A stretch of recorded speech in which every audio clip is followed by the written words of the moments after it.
Hola! Welcome to the Two Amigas in Hollywood podcast. We are Lina Sanchez and Maria Angela Quiroga, and we live in Hollywood.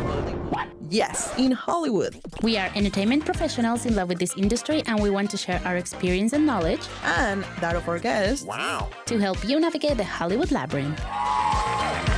Hola! Welcome everybody to this new episode of the Two Amigas in Hollywood.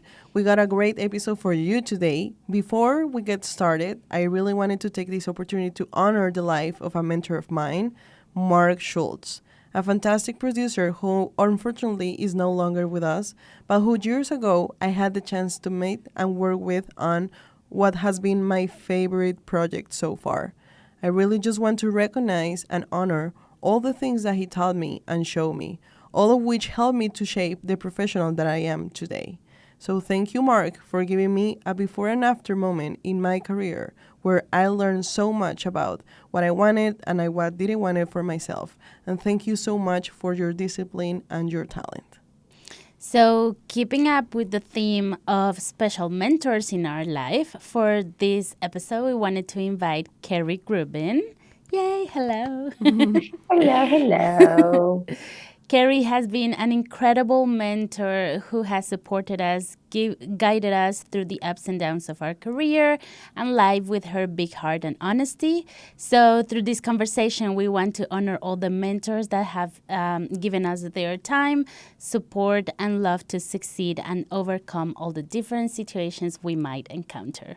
So I was looking for a quote that can start the conversation about the mentors, and I found something that Oprah Winfrey said a couple years ago, and it's a mentor is someone who allows you to see the hope inside yourself, and that's how we feel about the mentors. They give us hope to see the future in a better way. Yes. Yeah, that's a great quote. It is, Miss Oprah.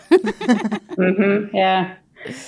Okay, so to introduce Kari, she's a multi-talented executive who has spent the past 20 years leading and managing studio divisions, global post-production facilities, corporate departments, and groups within trade organizations. She was Vice President of Mastering at Walt Disney Studios and served as Vice President of Post and Restoration at Deluxe Media Services. Kari currently serves on the board of the Hollywood Professional Association, the HPA, and she's also part of Women in Post program, helping mentoring and developing some of the best professionals in the industry. In 2016, she co-created the Young Entertainment Professionals Program, the YEP program, at the HPA as well, which has provided outreach and mentoring to over 100 young leaders in the entertainment industry. Kari is now the co-chair of HPA All, the HPA's Diversity, Equity, and Inclusion initiative to continue the expansion of HPA's inclusive environment for all members of the M&E industry, especially from those from underrepresented groups. Currently, she's the director of Trusted Partner Network, TPN program, and TPN Plus platform for security preparedness and enhance awareness of content security best practices at all stages of content development in the digital media supply but last but not least, our mentor and friend. Yay! Yay! So welcome, Kari. Thank you so much for being here with us today. Well, it's my pleasure to be here, and I feel actually honored to be here because it's great to be, thought of in that way, because I've always just done this to help and to support other women and young people the way I was supported as I was coming up in my career. So it is my pleasure to be here. Well, thank you so much. Thank you. So this is a question that we do to all our guests, and is what's your favorite movie? Raiders of the Lost Ark. I can do that very easily because I have such memories of exactly where I was as a child going and seeing that movie. I remember waiting in line. I remember, eating popcorn. I can remember the different parts of the film and being there with my parents and watching it. I remember going home and they had television specials on talking about the film, it was this big phenomenon because it was, such an homage to movies of the past. They did whole television specials about it. And it just kindled this like amazing like creativity and magic in my mind. And I just loved it. And I'm a big science nerd, and the mysticism and archaeology, and everything that it brought up for me just, it really just sparked this, it just sparked something in me. So that's my favorite movie. Amazing. I think I never saw someone say that so fast. Everyone is like, really? Yeah. Let me think about it. Yeah. So that was great. Yeah. Yes. Yeah, that's it was really hard. It was funny because we had that question when I worked over at Disney. And so, at that time, Raiders of the Lost Ark, which I got to work on several times when I worked at Paramount in my career, but it wasn't part of the Disney, franchise or anything at that point. So here I am mentioning a Paramount movie when I worked at Disney, right? They're like, well, what's your favorite Disney movie? That happens. So, yeah. That happens. Okay, so tell us a little bit more about your career, and we also want to know, what do you think is the most impactful takeaway from, having been in such important roles as VP Disney Studios and Deluxe Media, and now being a director at TPN? Wow, I mean, that's a big question. I mean, I've had this really great opportunity to do a lot of different things in this industry. So I've been everything from working in marketing. So that was some of my first work out of college. I worked in group sales and publicity and promotion, and realized I'm like, ugh, I don't like this. This is not for me. And by chance had an opportunity to go work as an apprentice film editor on a movie in South Dakota. And I got to be the apprentice film editor and location projectionist. And we were working in the high school gym. That was where we ran dailies. And when we weren't running dailies, the studio would ship us prints. And so then we'd run prints, movie prints for the crew. And I fell in love with the whole post process. And I did that for several years and had thought I would be doing that. I never saw myself as an editor, though. That wasn't like my passion. So when I was looking for a job, another assisting job, opportunity came up for a short-term job at Paramount, and they were looking for someone to cover while one of the executives had to go to do the Miss Universe pageant.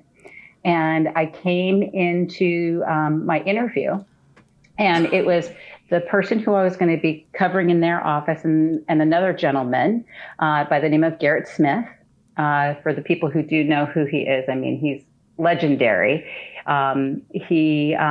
They sat there and they interviewed me, and I brought with me something called a Franklin Covey planner, which is akin to a Filofax, both things that people under probably 40 don't know anything what that means, but they were like organizers. And you would check off things and make tasks and lists. And I had that, and I carried it with me. And they were looking at like, what's that book you're carrying? And I'm like, oh, well, this is how I keep track of my life. And I put in my tasks and I check them off, and things that don't go on to the next page. So they started to see that I was this organized individual. And I got hired for that temporary job that turned into 10 years at Paramount. And it was because they saw that although I had this real love and technical knowledge and this ability to work on production, that I really had this project management skill. And I worked in mastering for 10 years at Paramount and got to be there for the birth of DVD and the birth of Blu-ray and high definition broadcast and mastering, the experimentation around digital cinema, and understanding the development of the first digital cinema projectors. And I was there, enjoyed it. My kids went to daycare there. And then I had a chance to open up my own post-production facility.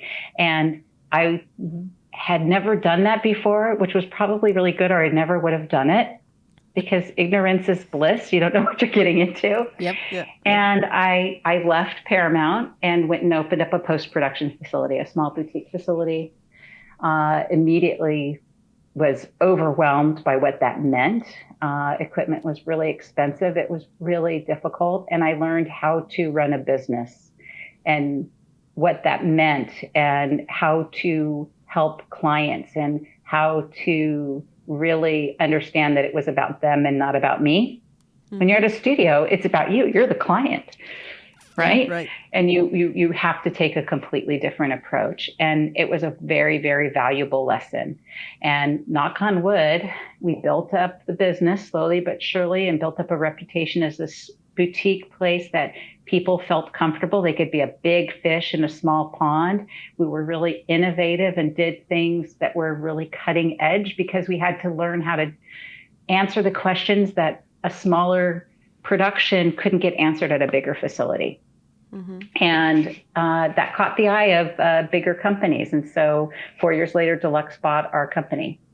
And I sold the business and became an executive at Deluxe for 7 years, running post and restoration for Deluxe. And continued my work there, worked with all the major studios who were Deluxe's clients. And about 7 years in, I was like, I want to do something different. And got a phone call. Hey, there's this job in cybersecurity. And I'm like, I don't know anything about cybersecurity. Like, no, you don't need to know about cybersecurity, but we have things that are really important to media and entertainment clients. And media and entertainment.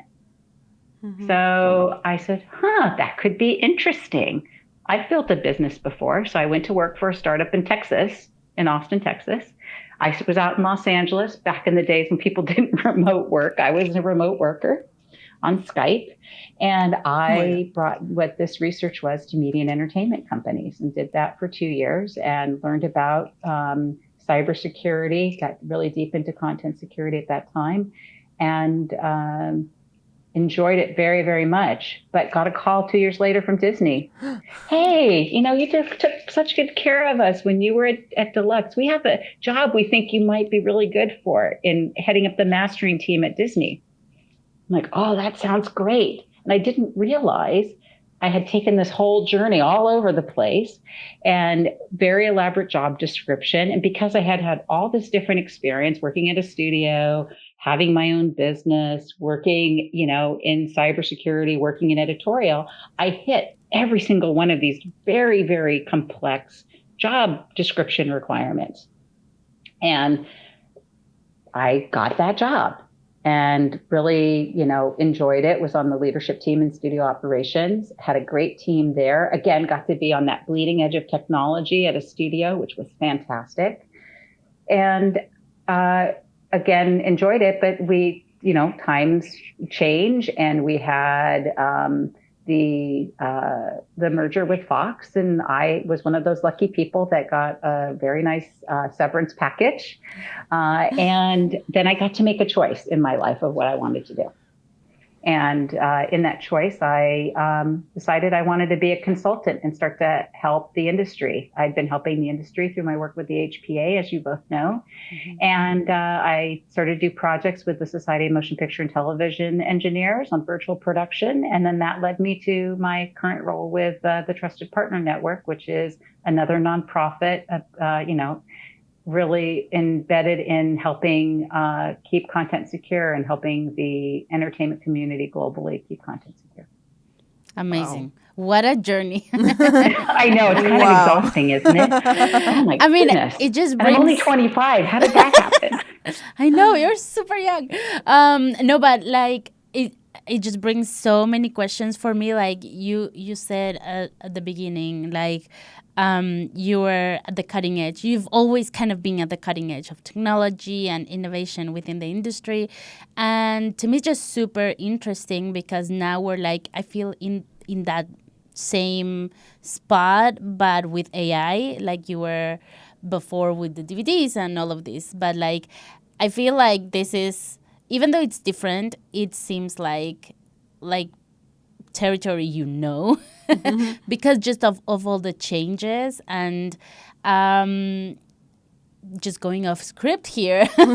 But what do you think is the best advice you can give young people in the industry that are freaking out about all of these changes, and you having been throughout a bunch of changes, not only in your career, but through, again, technology, content, all of this. What could you say about this?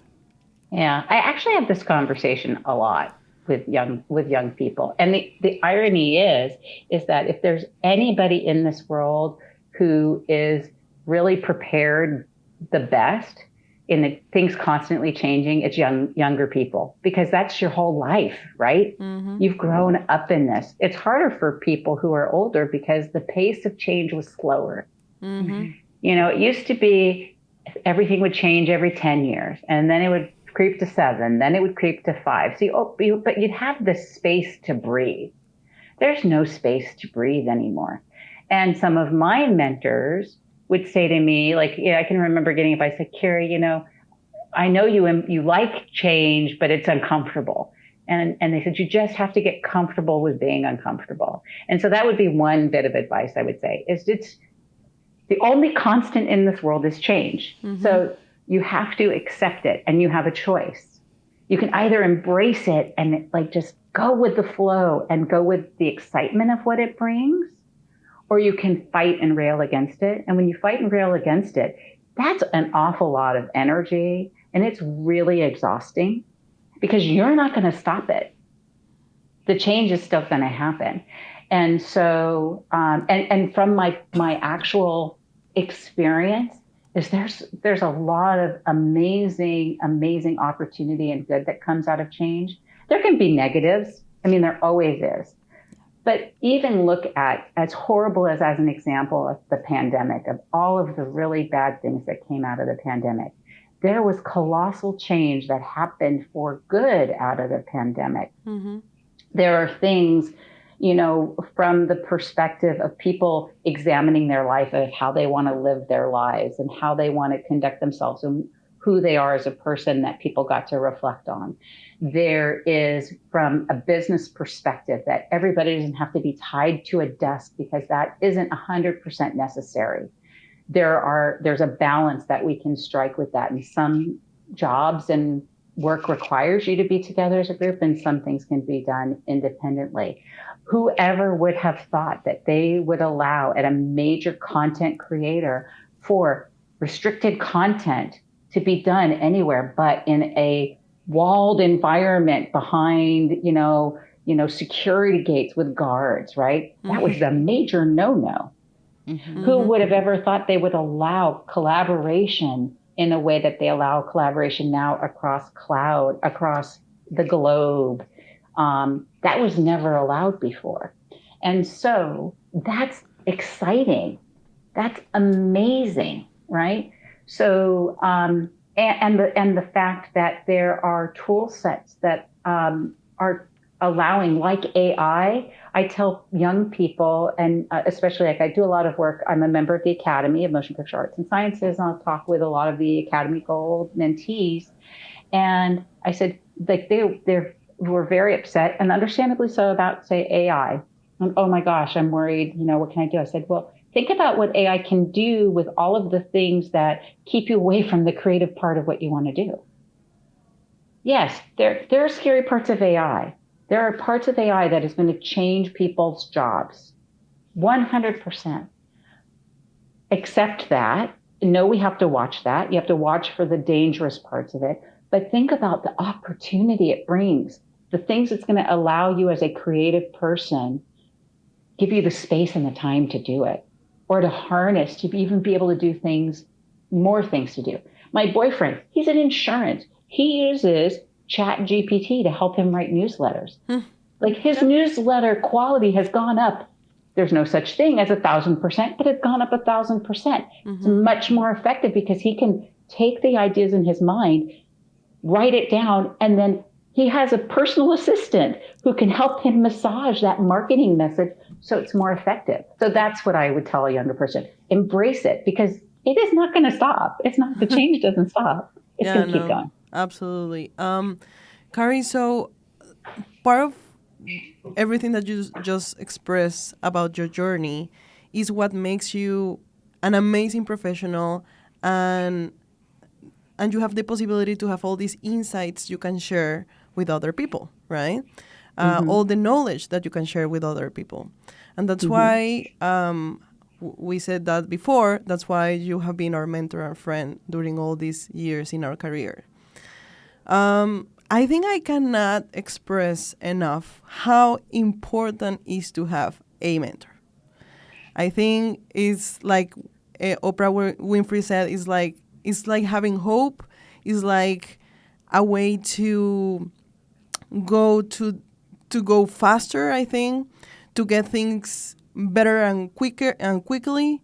To there is like I cannot say enough things about good things about having a mentor. And I think and I also have an observation of I think this is a cultural thing about the United States because I think it's different in other countries, but I think the way people here are more used to and open to share their knowledge and share their insights and help other peers in their career, it's something very specific from here.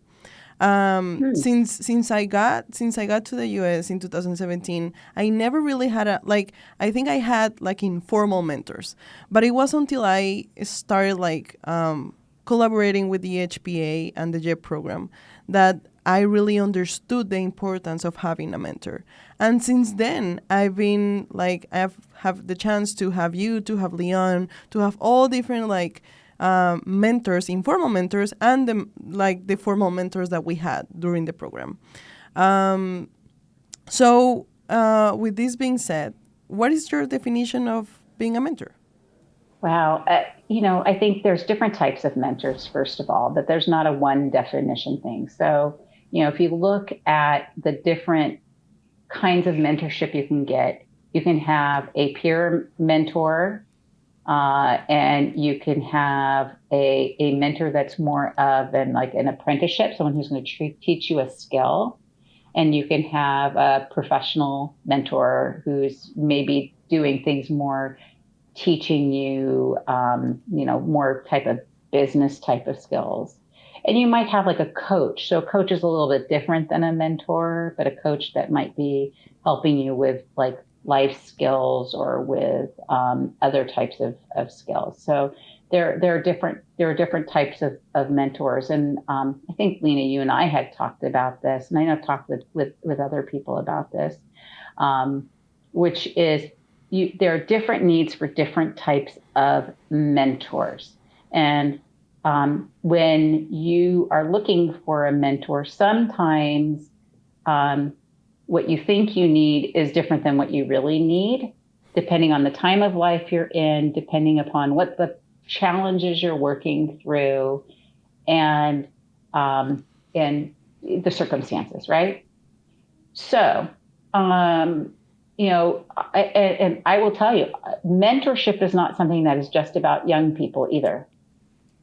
Because I talk to my mentors all of the time, because they're my friends, but they're also my mentors. And some of them may be, again, peer mentors. We're at the exact same level. Some of them will be people who I look at them as a level above me, and they're providing me guidance and leadership. And I talk to them because I need them kind of as almost like this. Again, it's different than a friend, because remember, friends I got your back. That person's wrong.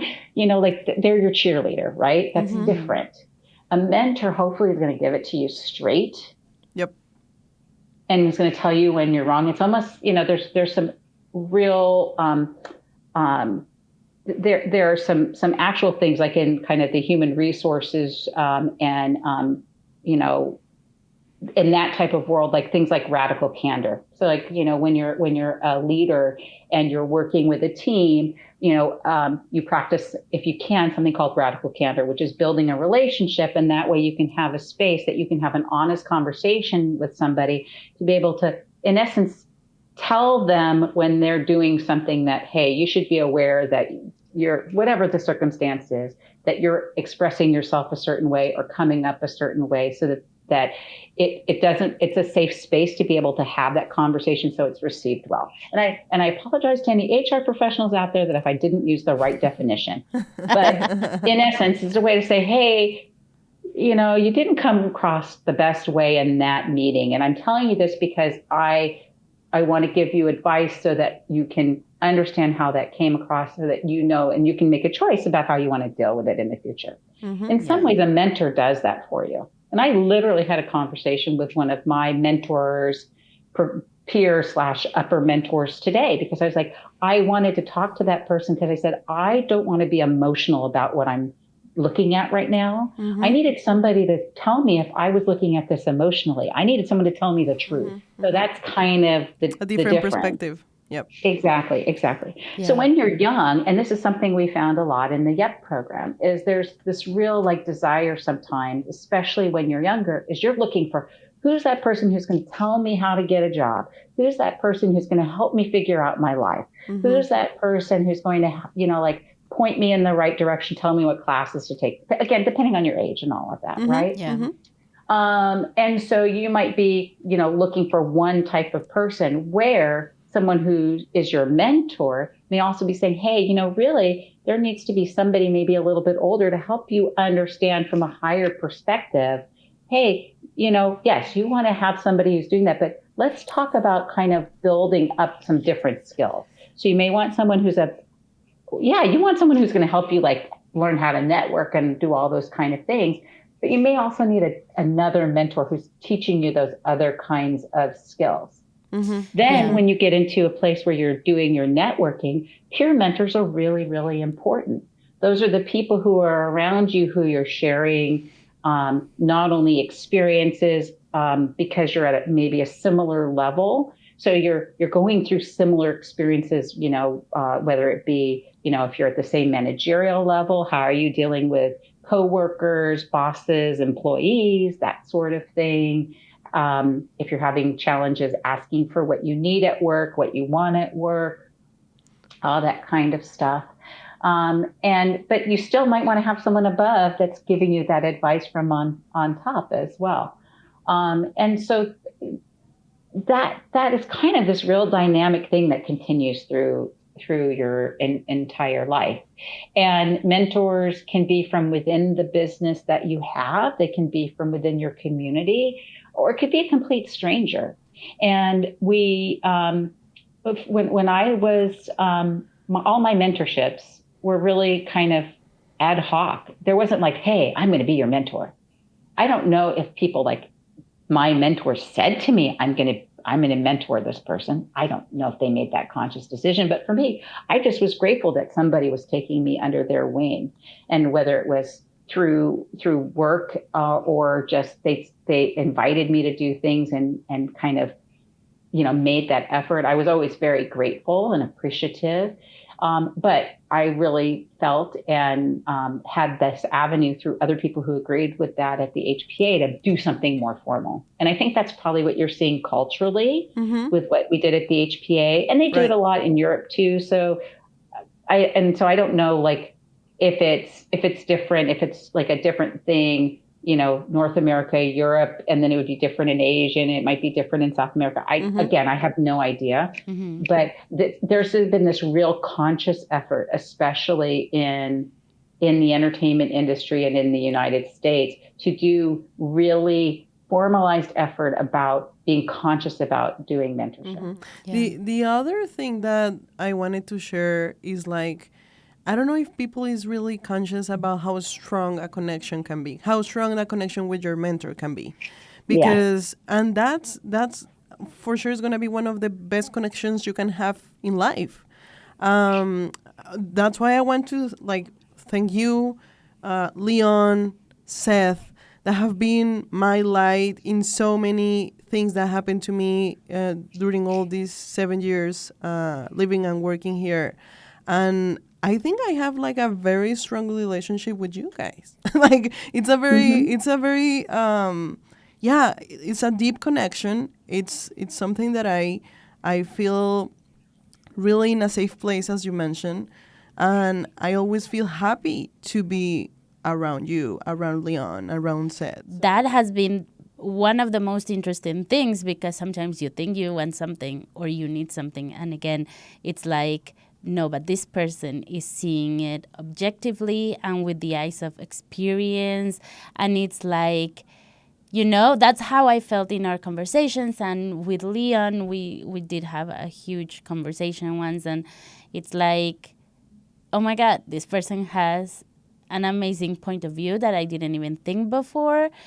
And it's also great to learn how to listen to that, because it's how do I say this? Like a symbiotic relationship. It's not always like just taking or giving. It's like a circle. So again, I just wanted to add that, because I do feel like it's a very different point of view, and I do think there's a big difference from us coming from South America and then a difference here. Because somehow I feel it's like the mindset of abundance. Like here, I feel everybody is everybody has that mindset usually. It's like there's enough space for everybody to be in, enough space creatively and in the workplace, and I feel that's super different. In Latin America, somehow there's a lack of that, which I feel it's the mindset that has had the most impact in my life. Well, being here. So yeah, I feel that's different.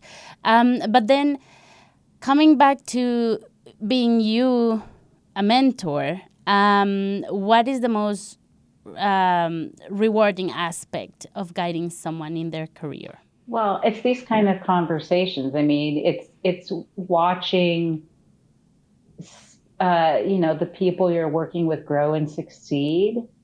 It's really that growth, and it's a growth.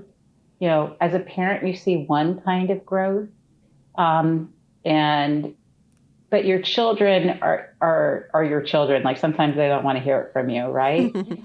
So the relationship, when you have it with a younger mentee, or when you have a peer relationship and you see somebody that mentorship is really pure of heart. And that's the one thing that because when you're mentoring somebody, it is like this, like, I don't know how to describe it. It's like this like gift that just comes right out of you. Like, I don't expect anything in return.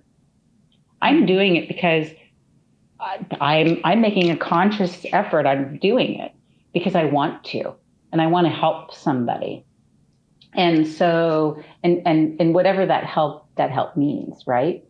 And so when you see somebody succeed, or like see a relief in their face, like, again, I had the one conversation with the young lady, and she was really upset about AI and what it was going to mean. She wanted to be a writer, and she was like, "Oh, it's going to take my job." I'm like, no, don't worry about that. We had that whole conversation I talked about earlier, and just to see her like relax, I was like, I did a good thing. And it wasn't that I did anything, that she heard me, she absorbed it, and then she reacted to it. And then I hope that then she took it with her, and then we had a fresh perspective. And so those are the kind of things. And then when you see the people that you're peer mentoring with, or, whatever it is that you're doing, and you see them flourishing and doing well, that's such a reward. I mean, like, it just fills me with joy that I see the two of you and how successful you both are, and see the other members of the YEP community and how well you're doing. And the one thing I did want to say, because we talked about a little bit, and Lina, you referred back to this, is that mentorship is like any relationship. There's either a reason, a season, or it's a lifetime. And all of those are okay. It could be a one-time meeting because there's a question that needs to be answered. Hey, I need some help. And you're providing a conversation to help somebody. It could be for a period of time, like, again, the YEP program, and you maybe meet once, twice, 10, 20 times, whatever the number is. And then that's it. Or it could be a lifetime, and it can be anything in between and going back and forth. And the true meaning of mentorship is usually a mentor. There's no like expiration date, right? Because there are things you need at different times of your life. And again, I look at it that it's always an open door, right? And so when you come into it that way, again, it's a true gift. It really is. It's a gift to watch somebody hopefully having a positive reaction to you with whatever you've provided to them, even if it's just listening. People just want to be heard. Yeah. Yeah. People just want to, and people want to know that, again, you can never say everything's going to be okay, but I can honestly say from experience, usually things work out. Yeah. Right? Right. They do. Think back when you were a kid and you're like, oh my gosh, something happened. 99 times out of 100, it works out. Right? Yeah. Right. But it's really hard when you're in that spot, like, and those are the things that over time you learn through experience that, yeah, it's going to work out. And yeah, talking specifically about that, what kind of like challenges have you faced guiding your mentees? And how do you ensure to have a positive experience mentoring? It's different every time. But I try to listen. Not every match is a perfect match because some, personalities are personalities, right?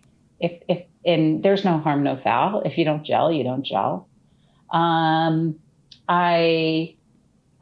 do try really hard to listen to what they need and to understand who they are.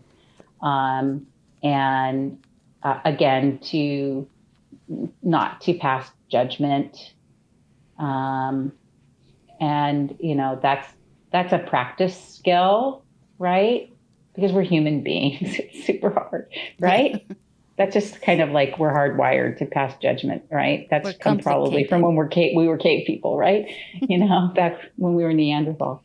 But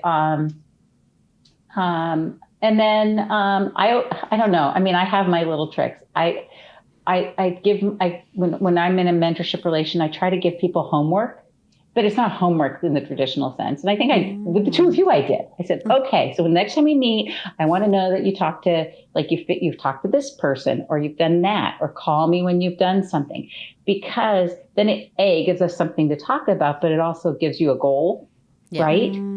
Because sometimes when things are open-ended, it just kind of doesn't go anywhere. But then the other part is also to be forgiving, right? Because the other thing I've learned is that you never are sitting in someone's shoes. You do not know what's going on in their life. You do not know when they've had a bad day. You do not know when their cat threw up all night, right? Or if their great aunt is sick in the hospital, right? You just don't. And so, I try to sit back and give everybody the benefit, whoever it is, the benefit of the doubt. And then I give warnings too. So if there's something where I'm kind of not feeling it, I'm like, okay, here, I'm sending you a note, set something up, but I'm not, and now it's on you, right? So I also try to put up my boundaries to protect myself.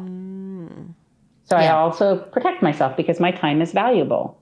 So, and I think each mentor does it differently. Right. And some of those relationships go on forever and go on a really long time. Some, again, reason, season, lifetime. And all of them are completely fine.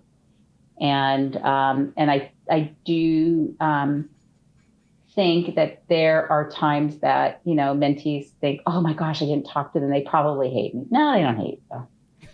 They don't hate you. Just call them up. Say hello. Send a note. Again, most mentees, especially if it's not if you're not asking for something, if the only time you call your mentor is because you want something, well, that's different. That's not a mentorship relationship. Right. But if it's to say hello, how are you? I was thinking about you. I'd love to talk. Right. It is. I think, Maria, you said it, like it's a two-way street. It's a relationship. Right? Yeah. It's not just about you as the mentee. It's about the mentor as well. Can you share like a specific maybe instance when you felt a deep sense of pride or accomplishment as a mentor and maybe also in your career? Oh, wow. That's hard.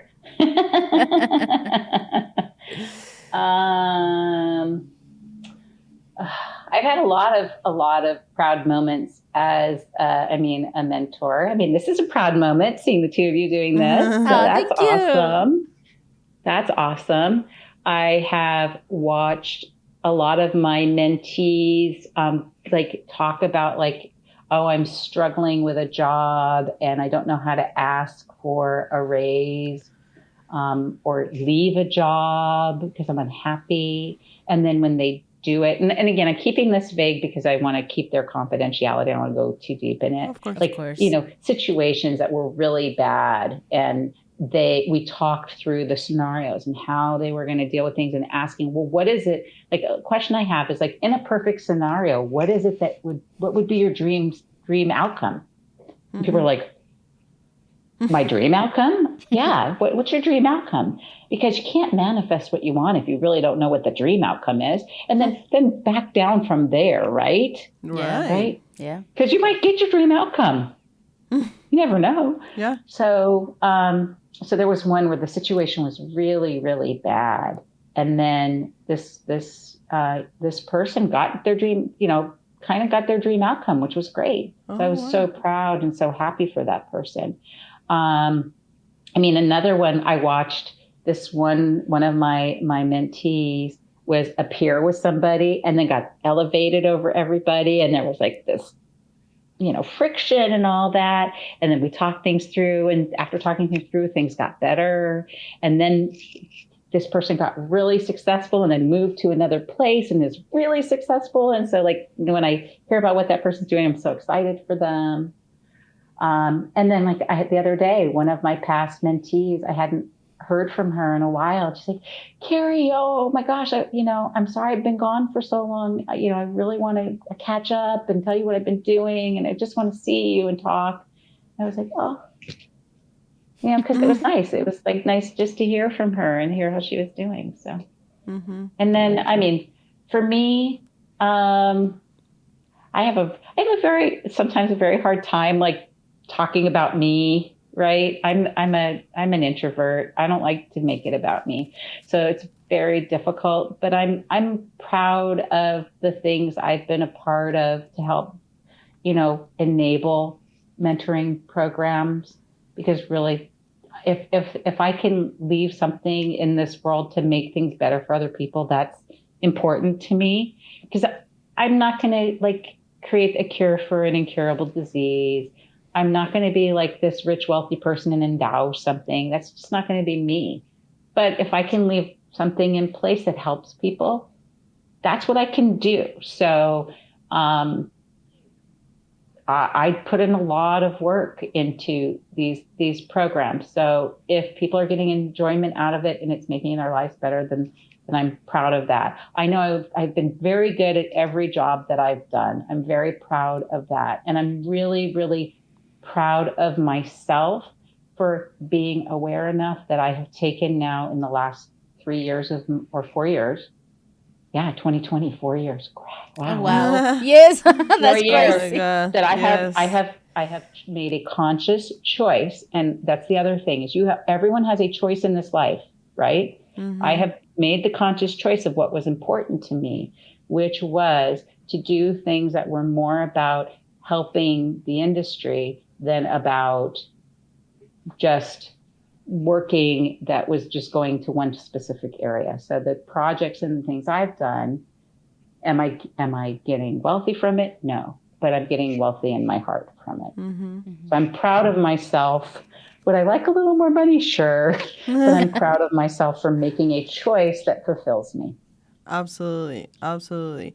And do you have any, like, any specific, like, again, like situation or mentorship or mentee that you remember that this moment with this mentee was so specific, so good that really impacted like your own professional journey, something that you learned from this person or you learned from this situation that it really like impacted your career? I wish I had a specific one. There's just so many of them. Oh, that's good. I've been lucky. I've had a lot of mentees. It's really kind of watching the success of how many of these mentees have kind of continued on to grow and take on leadership and embrace, the two of you. I look at Nikki and Tahira and what they're doing. My gosh, the whole YEP committee. My goodness, Peyton. The OG YEP committee. Yeah. I mean, my gosh, there's so many people. How people evolve, right? Well, right. And the thing that I look at is that it inspired a fire in all of you, that it becomes an addiction, the best addiction ever, because it won't hurt you, right? Yeah. It's not going to like it's the addiction of wanting to give to other people, to be of service. And to be of service is something that is probably one of the noblest, selfless things you can do. And the two of you are doing the same thing, where you want to give of your time to do good things for other people. We need more of that in this world. So to see all of you get that bug, which is the best thing in the world, and to want to be able to give things to other people. And that's what mentorship is. And I think my observation is that people in general think they don't have the time, because they think they have to go all in like us, right? We're crazy. Yeah, yeah, we are. My name is Kari. I have volunteeritis, right? I admit it. I it's like an addiction, right? But you don't have to do that. You could volunteer to talk to someone 1 hour all year, 1 hour, and you would get the same fulfillment out of that, and you would change somebody's life. I had somebody I ran into at an event, a content security event in December. And it was somebody who I knew from the industry. He said, "Hey, I've been talking to this young man. He just graduated from Pepperdine University." So I know that the person who I'm talking to, but this young man is a total stranger to me. It's like, he's super smart. He just graduated. He's really interested in IT compliance and security. Would you talk to him? I'm like, of course. Have him call me. So he emails me his resume, very impressive and all that. I said, yeah, give me a call. So I made time to talk to him last week. And in the meantime, I'm also one of these people who I subscribe. Anytime I think something's interesting, I subscribe to a newsletter. I have tons of things on my LinkedIn feed. So if you ever want to know what Kari's interested in, connect with me on LinkedIn. I know all the crap in my LinkedIn. It's not crap. It's good stuff. I was following Starlink. Yeah.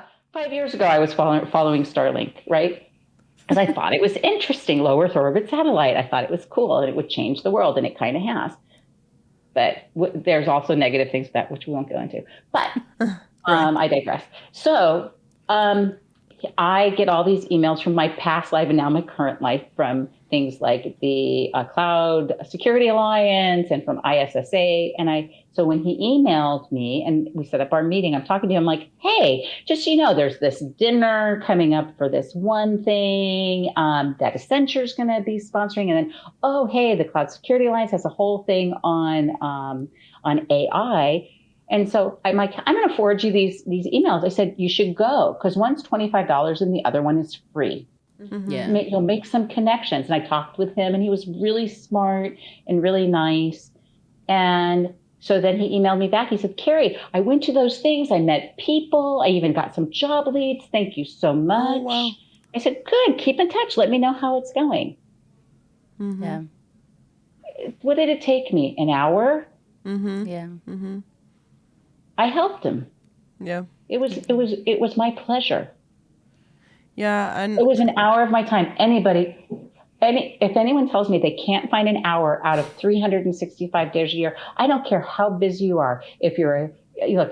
I was a single mom for a time. My kids were a little older, but you can always find a half hour in your life 100%. To help somebody else. 100%. Yeah, definitely. And all of you, like the mentors at the HPA, for example, I feel like you are so so giving, and you have all incredible careers, incredible jobs, incredible families, and you still make the time. Like, it's not like, yeah, organization and priorities, and definitely we can see that this is a priority for you. And Oh, yeah. I don't know, I just want to say thank you. Oh, well, you're welcome. And I'm sure, see, now and you'll get to mentor, because hopefully this has inspired in you the same, and I know it has the same passion, because you're leading and part of the YEP committee, and you're doing, that's mentorship right there. Right. You are mentoring all of the YEPs, and giving a lot of your time to make that happen. That's great. So it becomes this, this self-fulfilling circle. Yeah.